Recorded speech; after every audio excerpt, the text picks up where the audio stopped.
आप लोग यहाँ क्या? Arjun Rana crime squad Mumbai. लेकिन हमें आपसे कुछ पूछताछ करनी है, इसलिए हम यहाँ आए। पूछताछ? जी हाँ। कैसी पूछताछ? आप ही का नाम शेखर है? जी हाँ। आप राहुल को जानते हैं? जानता हूँ, मेरा दोस्त है वो। लेकिन आप ये सब क्यों पूछ रहे? जो कुछ पूछा जा रहा है उसका जवाब दीजिए। आखिरी बार कब मिले थे आप उससे? कल रात को मेरे साथ था वो। कहाँ? कहाँ था? यही होटल में। उसके बाद हम दिन भर घूमे, रात को फिल्म देखने भी गए थे। उसके बाद क्या हुआ? मैं होटल वापस आ गया। और राहुल? राहुल अपने घर चला गया होगा। चला गया होगा मतलब you are not too sure?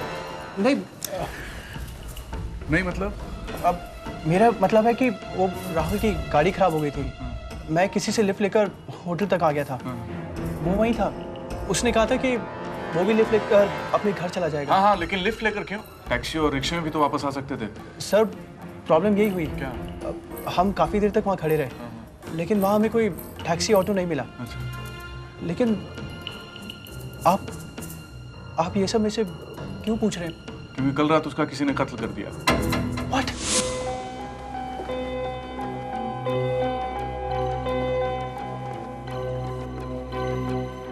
Rahul का खून हुआ है। अनफॉर्चुनेटली हमारे पास कोई सुराग नहीं है। एकमात्र शख्स जो आखिरी बार उससे मिला था वो तुम हो। रात 12 बजे तक तुम उसके साथ थे, हो सकता है उसके बाद भी। पोस्टमार्टम रिपोर्ट के मुताबिक उसका खून 1 से 2 के बीच में हुआ। ऑफिसर, मैं उसके साथ सिर्फ 1 बजे तक था, उसके बाद नहीं। झूठ मत बोलो। कहीं आप लोग मुझ पर तो शक के दायरे में तो तुम अकेले आते हो। खैर, अपने आप को बेगुनाह साबित करने के लिए हम तुम्हें पूरा मौका देना चाहते हैं। If you're innocent, prove it, Shekhar. हाँ शेखर, हम तुम्हें पूरा मौका दे रहे हैं। अगर तुम बेकसूर हो तो हम तुम्हारे साथ हैं। अब बताओ, कैसे जानते हो राहुल को? कल तुम उससे कब मिले थे? और तब से लेकर रात तक की पूरी बात हमें बताओ। और याद रहे, कोई बात छुपाना मत और झूठ बोलने की कोशिश बिल्कुल मत करना शेखर। ये तुम्हारी जिंदगी का सवाल है। ऑफिसर, मैं नासिक का रहने वाला हूं। पिछले 1 साल तक मैं मुंबई में MBA कर रहा था। राहुल मुझसे वहीं मिला था। क्लासमेट के साथ साथ वो मेरा अच्छा दोस्त भी बन गया था। MBA खत्म करने के बाद मैं नासिक वापस चला गया। वहां जाकर मैंने एक जॉब ज्वाइन कर ली। पिछले दिनों मैंने कुछ मल्टीनेशनल कंपनीज के लिए जॉब अप्लाई किया था। उन्हीं के इंटरव्यूज के सिलसिले में मैं यहाँ आया था। 7 दिन से मैं इस होटल में ठहरा हुआ था। कल सुबह अचानक ही राहुल का फोन आ गया। हेलो, राहुल बोल रहा हूँ। अबे तू कहाँ से बोल रहा है? और आज अचानक मेरी याद कैसे आ गई? हफ्ते भर से तू यहाँ पे है और मुझे एक फोन तक नहीं किया। अरे नहीं यार, ऐसी बात नहीं है। मैं जरा इंटरव्यू में बिजी हो गया था। सोच रहा हूँ यहाँ बॉम्बे में सेटल हो जाऊँ। वैसे तेरा मेरे बगैर दिल तो लगता नहीं होगा। सोच रहा हूँ तेरी खातिर ही बस जाऊँ यहाँ। हमारी खातिर? यहाँ उसकी खातिर? एनीवे, कब मिल रहा है? अभी आ जाऊँ? सॉरी यार, अभी तो मैं इंटरव्यू के लिए जा रहा हूँ। सुन, मैं 2 बजे तक पहुँचाऊँ, उसके बाद मिलते हैं। हाँ तो ठीक है, तभी मिलते हैं। हाँ, होटल मधुबन, रूम नंबर 307। हाँ मालूम है मेरे को, पर तू ठीक टाइम पे आ जाना। मैं ठीक 2 बजे आ रहा हूँ। ओके बाय, बाद में मिलते हैं। चल बाय। जब तक मैं होटल पहुंचा 3 बज चुके थे। वो तो मैं रिसेप्शन पे चाबी देके गया था कि अगर मेरा दोस्त आए तो उसे रूम में बिठा लेना। जब मैं रूम में पहुंचा तो राहुल मेरा इंतजार कर रहा था। आइए। कैसा है यार? मैं तो ठीक हूँ, तू कैसा है? मैं ठीक हूँ। इतनी देर इंतजार करे, साले शर्म नहीं आती तेरे को? सॉरी यार, पुरानी आदतें तेरी बदली नहीं है अभी तक। अच्छा ये बता यार, तेरा इंटरव्यू कैसा रहा? कुछ नहीं यार, कुछ खास नहीं। यार तेरे लिए गिफ्ट लाया था, तू लेट आया, मैंने गिफ्ट वापस कर दी। यार तू मिल गया, मेरे लिए वही गिफ्ट हो गया। ओह, चल बता आगे का प्लान क्या है? मैं सोच रहा हूँ यही बैठते हैं, चाय में मंगाते हैं। बोल। क्या डम है यार, यहाँ सड़ेगा, मेरे को भी खुद सारा दिन सड़ाना चाहता है। दिन भर घूमते हैं, कुछ आवारागर्दी करते हैं, जैसे कॉलेज में क्या करते थे यार। रात को जाएंगे किसी बार में, 2 पैक वैक मारेंगे। बार? तुझे मालूम है ना मुझे बार पसंद नहीं है। इसीलिए तो कह रहा हूँ यार, अब तो जाके मर्दों वाली हरकतें कर। हाईलाइट है तू भी यार। एक काम करते हैं, नाइट शो चलते हैं, बड़ी मस्त फिल्म लगी हुई है। फिल्म? तुझे अभी भी फिल्मों का शौक है? फिल्मों में किसे इंटरेस्ट है यार, हम कौन सा मूवी देखने जाते हैं, हम तो जो मूवी देखने आते हैं उनको देखने जाते हैं। और हाँ, वैसे भी तो एक फिल्म उधार है मुझ पर, तुझसे शर्त जो आ रहा था। हाँ, वो कर्ज भी तो चुकाना है। चलिए छोड़, ये बता फिल्म कौन सी लगी? सस्पेंस फिल्म है, murder on the street. Okay. कितने सालों बाद मिले थे, ढेर सारी बातें की, खूब सारे प्लान्स बनाए, फिर हम दिन भर घूमे, अपने कॉलेज गए, पुरानी यादें ताज़ा की, फिर अक्सा बीच, जूहू बीच और पता नहीं कहां कहां।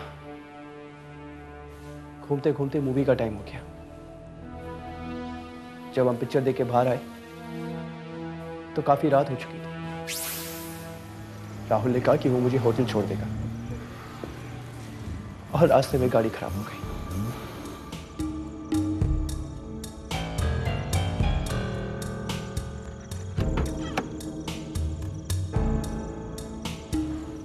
हमने गाड़ी काफी देर ठीक करने की कोशिश की, लेकिन कोई फायदा नहीं हुआ। सुनसान जगह थी, इसलिए कोई टैक्सी या ऑटो भी नहीं मिला। तभी मैंने एक मोटरसाइकिल देखी।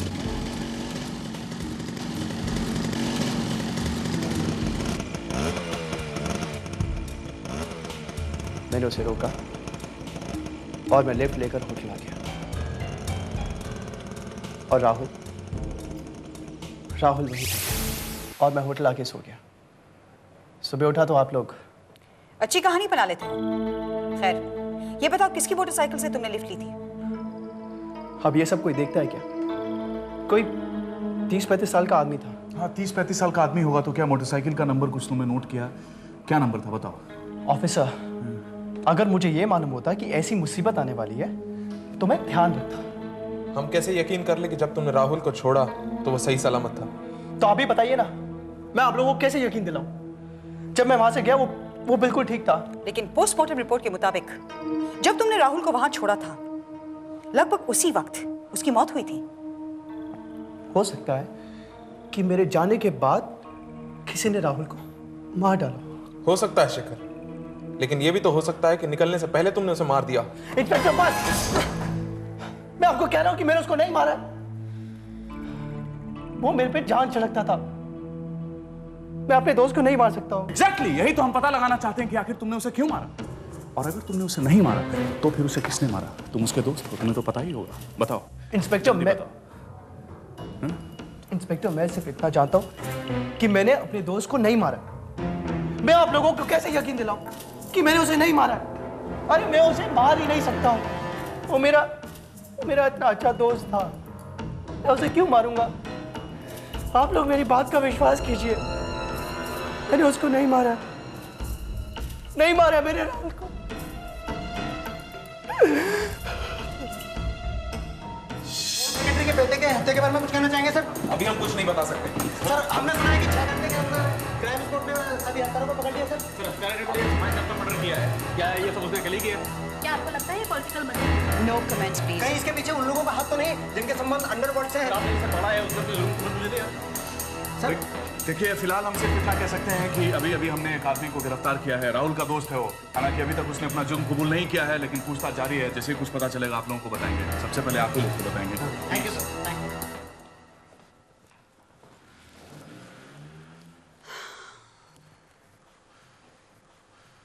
मारा तो उसी ने है, लेकिन सरप्राइजिंग बात यह है कि वो इतना कॉन्फिडेंट कैसे है। हम किसी सर्कमस्टेंशियल एविडेंस पर नहीं जा सकते, हमें कॉन्क्रीट प्रूफ की जरूरत है। उसने जो कुछ भी कहा सब बकवास है। रात को टैक्सी या ऑटो का न मिलना सब झूठ है। Absolute nonsense. ये लड़का बहुत चालाक है, वेरी कनाइविंग, और उसने बहुत चालाकी से मर्डर किया है। लेकिन एक बेवकूफी उसने जरूर की है, और वो ये कि राहुल के जेब से वो जो सिनेमा के 2 टिकट्स थे निकालना भूल गया। वरना किसी को पता भी नहीं चलता। It was a master plan. हाँ, लेकिन सोचने वाली बात तो वही है। अगर ये मर्डर एक मास्टर प्लान है तो फिर शेखर अकेला नहीं हो सकता। वैसे भी होटल वालों के मुताबिक तकरीबन 1 बजे वो होटल पहुंच चुका था। तो फिर राहुल की लाश को इतनी दूर नदी में फेंकने कौन गया? No, there is more to this.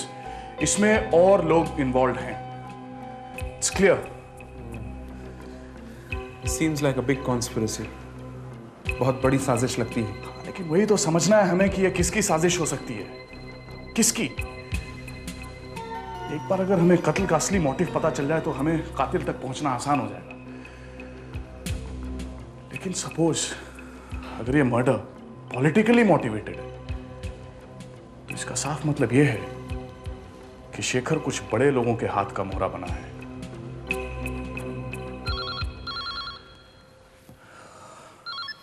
Crime squad विजय नायक। हाँ बोलो। अच्छा 1 मिनट होल्ड करो। राहुल की गाड़ी का पता चल गया, वहीं जहां शेखर ने बताया था। उसको बोलो कि गैराज में गाड़ी ले जाए, पता करो उसमें क्या क्या खराबी है। अब नहीं, तुम्हें काम करो, होटल चलने की तैयारी करो। शिंदे,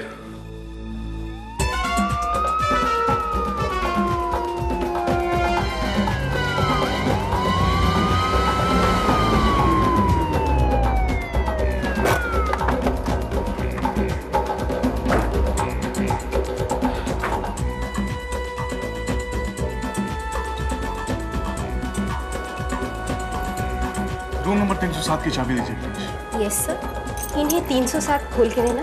नहीं, इट्स ओके। या, थैंक यू। कम।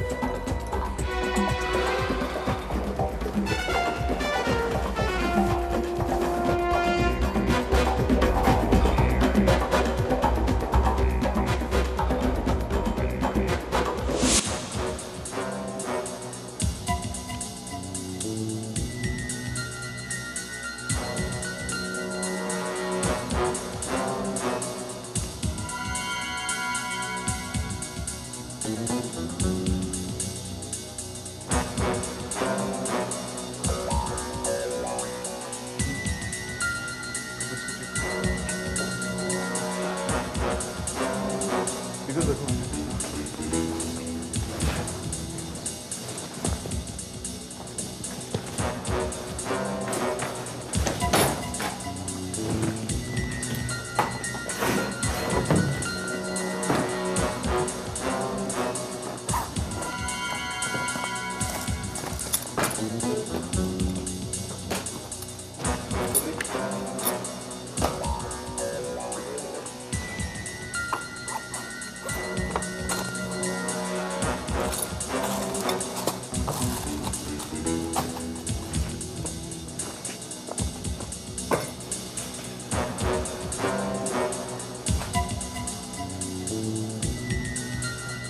सर ये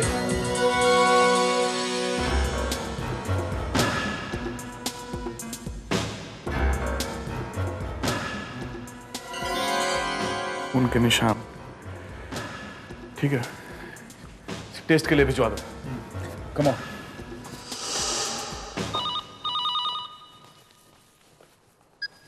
Hello? Commissioner Rawat here. Yes, sir. Avni here. Yes. Hang on a sec. Sir, commissioner साहब का फोन है। Hello sir. अर्जुन, ये होम सेक्रेटरी के बेटे वाले केस में क्या प्रोग्रेस है? सर प्रोग्रेस तो काफी अच्छी है, काफी पहलू सुलझ चुके हैं। देख लो अर्जुन, ये हमारी इज्जत का सवाल है। सुबह से कई फोन आ चुके हैं और ये प्रेस वाले तो सर पे बैठे हुए हैं। ये केस जल्दी से जल्दी सॉल्व होना चाहिए। I know sir, don't worry, कल तक सब ठीक हो जाएगा।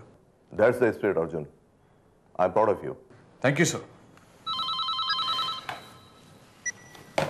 हेलो? हाँ बोलिए। हाँ या थैंक यू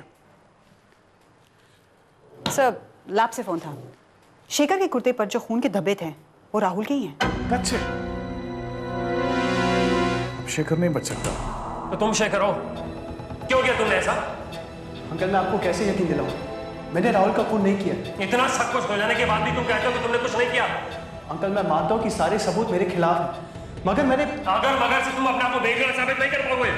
लेकिन अंकल मेरी बात तो सुनिए। कहने सुनने के लिए कुछ बचा है क्या? लेकिन अंकल, अंकल मत कहो मुझे। तुमने जो गुनाह किया है तुम्हें उसकी सजा दिलवा करूंगा मैं। अंकल मेरी बात तो। तुम मेरी बात सुनो।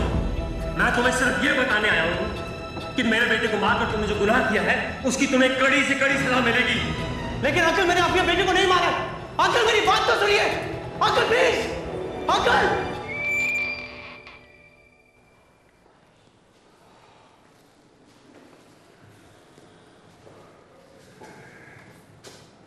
क्या सोच रहे हो बरखुरदार?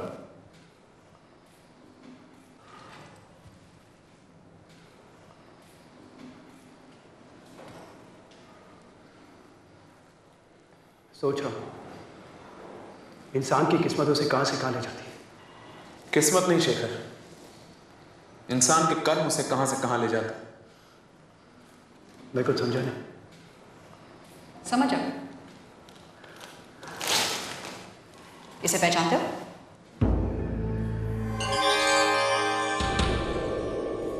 ये तुम्हारा ही कुर्ता है ये। कल रात तुमने इसे पहना था। सही बोल रहा हूं ना? ये तो क्यों हैरान हूं, हमें किसने बताया कि ये कुर्ता तुमने कल रात को पहना था? इन खून के छींटों में। और जानते हो ये खून के छींटे किसके हैं? जानता हूं, किसके? राहुल की। तुम मानते हो कि ये खून तुमने किया है?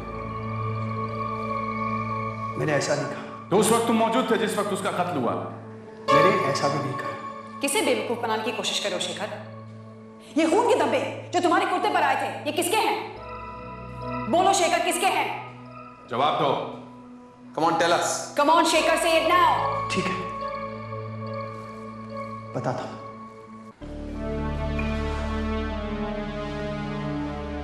उस रात को जब राहुल की गाड़ी खराब हुई थी, क्या है? तो उसने बिना स्विच के बोनेट खोलने की कोशिश की थी। उसी दौरान उसका हाथ कट गया और काफी खून बहा। उसी दौरान उसके खून के छींटे मेरे कुर्तों पे आ गए। आगे आप जानते हैं क्या हुआ। फिर एक नई कहानी। ये कहानी नहीं, सच्चाई है। और इस बार कहानी बहुत इंटरेस्टिंग बनाई है। ये आपके लिए कहानी होगी, मेरे लिए सच्चाई है। अब कोई फायदा नहीं शेखर, सारे सबूत तुम्हारे खिलाफ हैं। अब बेहतर यही होगा कि तुम अपना जुर्म खुद कबूल करो। ये खून तुमने किया है शेखर। ये खून मैंने नहीं किया है। आप लोग एक बार ही 10 बार नहीं विश्वास करते थे। ये खून मैंने नहीं किया है। इंस्पेक्टर, आप मुझे देखिए, गौर से देखिए, क्या मैं ये अकेला खून कर सकता हूँ?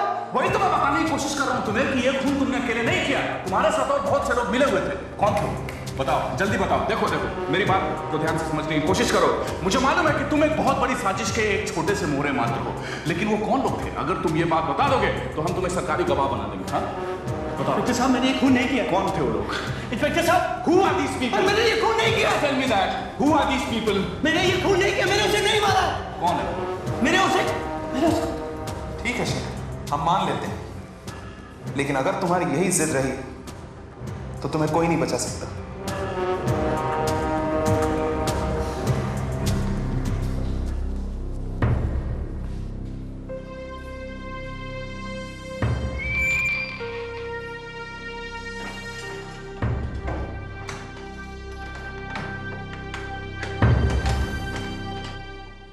नहीं अवनी, लगता है शेखर ऐसे मानने वाला नहीं है। मेरी तो ये कोशिश थी कि बिना सख्ती के वो सब कुछ बता दे, पर अब लगता है वो इतना मासूम नहीं है जितना नजर आता है। थर्ड डिग्री का इस्तेमाल करना पड़ेगा उस पर। बहुत जल्दी करना पड़ेगा हमें। You just have to make him speak something. Sir, lockup से फोन था, शेखर ने खुद को गोली मार दी।